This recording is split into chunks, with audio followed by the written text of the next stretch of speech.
لا دي كابورليه. انت عارف يا وجهه لو دورتها زفف دي هتجيب لك ياما.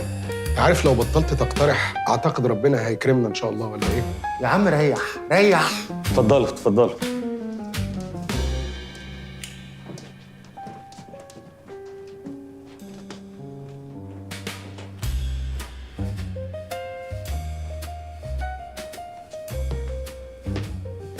هو ده البدروم، هو ده المكان اللي هنشتغل فيه الفترة اللي جاية، وممكن تعتبروه طول الفترة دي البيت بتاعنا.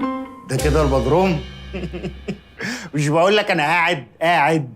يلا يلا بينا.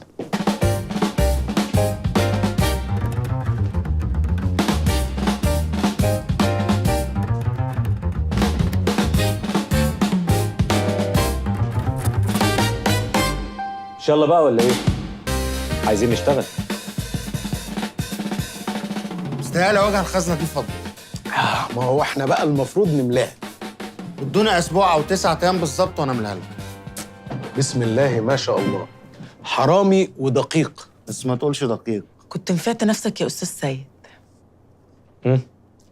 نبتدي؟ يا ريت.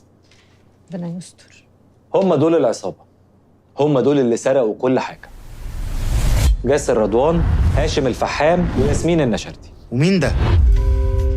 ايه بتشبه عليه ولا ايه؟ شبه ناس بعتت لي طلب صداقه على الفيس.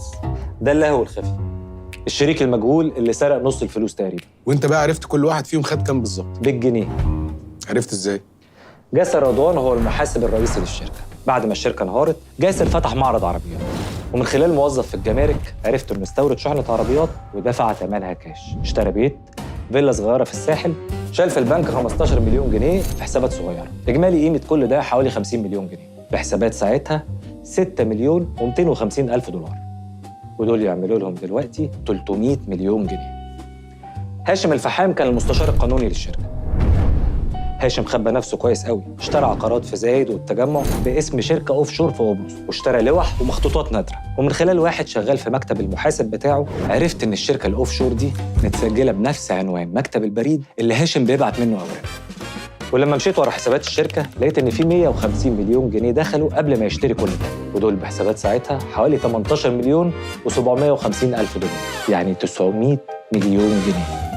ودي بقى الزغلول الكبير، الزغلولة بقى. ياسمين النشرتي. ياسمين كانت مرات توفيق إبراهيم صاحب الشركة، وكانت دايما بتعمل تحويلات لشركات صغيرة بتاعت ناس قرايبها. طبعا قرايبها دول اللي عندهم شركات ولا نيلة.